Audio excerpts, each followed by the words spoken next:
Hello, I'm Diane Dimitri and I'm an author of contemporary fiction. I've been giving you the insights, 7 insights in fact, into what it takes to become an author. And this week is the final insight, number 7, which I call the leap of faith. Okay, so you've written a story, it's been marinating in your drawer, and now it's time to bring it out and to look at it with brand new eyes. It's going to take a leap of faith, but you're going to have to get it out of that drawer and look at it. And now you begin the next stage, which is the redrafting or editing process. You're going to have to pull that wonderful manuscript that you've sweated over and you're going to pull it to pieces. You're going to look at it with critical eyes, not with the eyes of a lover who wrote it, with critical eyes, and you're going to have to look at every little part because now you need to edit it to make it better. And there are a few points I want to point out to you, so I'm going to read them so I don't forget. Right, the thing you need to do, and the thing that is the difference between an amateur and a professional, is how many times you edit your manuscript. Okay, it's really important. You've got to do what's called killing off your darlings. Even though it's beautiful prose, you got to get rid of it. Okay, if it doesn't move the story forward. I remember when I started on my first book and I went back and I edited. I actually set up a little folder in my computer and I called it My Darlings, okay? And as I went back and edited the book, I thought, oh, it's beautiful, but it's not moving the story forward. So I'd move those couple of sentences over and I'd move them over into this file, mistakenly thinking, like any lover would, that one day I'll bring them out again and look at them or use them in another story. Trust me, you don't. Okay, you don't. You can do it for the first one because it makes you feel better emotionally, but you don't. Okay, so there are things you need to look at when you go back and you edit your manuscript. Firstly, every word has to count. Okay, if the word isn't counting for something, if the word isn't moving you forward, if it's just there because it's florally and sounds nice, that's called purple prose. Cut it out. Make those sentences sharper, shorter, succinct, to the point. Move your story forward. The next thing, every scene has to elicit emotion in the reader and drive the plot forward. Chris Vogler said, unless the scene makes some part of your body moist, get rid of the scene. So for erotic romance, you know what part that should be, but for any story, unless you're crying out of emotion or your palms are sweaty out of fear in a thriller, some part of you has to be moist.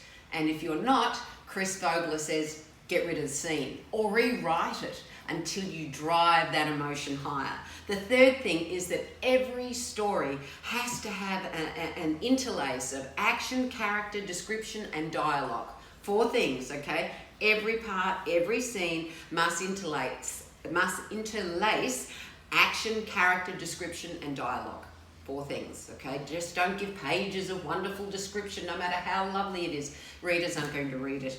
The 4th point is that every story must build tension. It must advance the plot with purposeful pacing, and you've got to bring the environment of where the story is happening alive, using the 5 senses, right next to each scene as a reminder. Smell, taste, sight, all of the senses, write them down so that you are interlacing those, that you're weaving those into the scene, into the story. Number 5, every character must undergo some sort of journey, either of self-growth or self-destruction. Okay, every character, not just your heroine. Every character is there for a reason, and they're all there on their own personal journey. And the 6th point is every character's goals, motivations, and conflicts must be resolved in some form or another at the resolution of the story. If you're reading it and there are loose ends, you've got to tie them back in. You may have to go back into your story and tie them through there. But all of the characters must keep us believing in them, believing in their goals, in their motivations, and it must all be resolved at the end.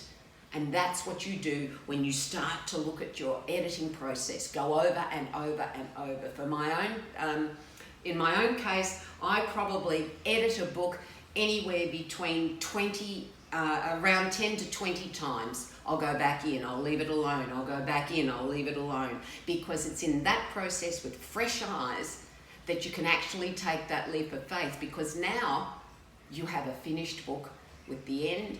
You've made it the best you can, you've polished it, it's your own little jewel that you can send out to market. Then the next phase starts, and the next phase is, how are you going to publish it? Are you going to self-publish, which is an entire event unto itself, or are you going to go and submit it to agents or to publishers?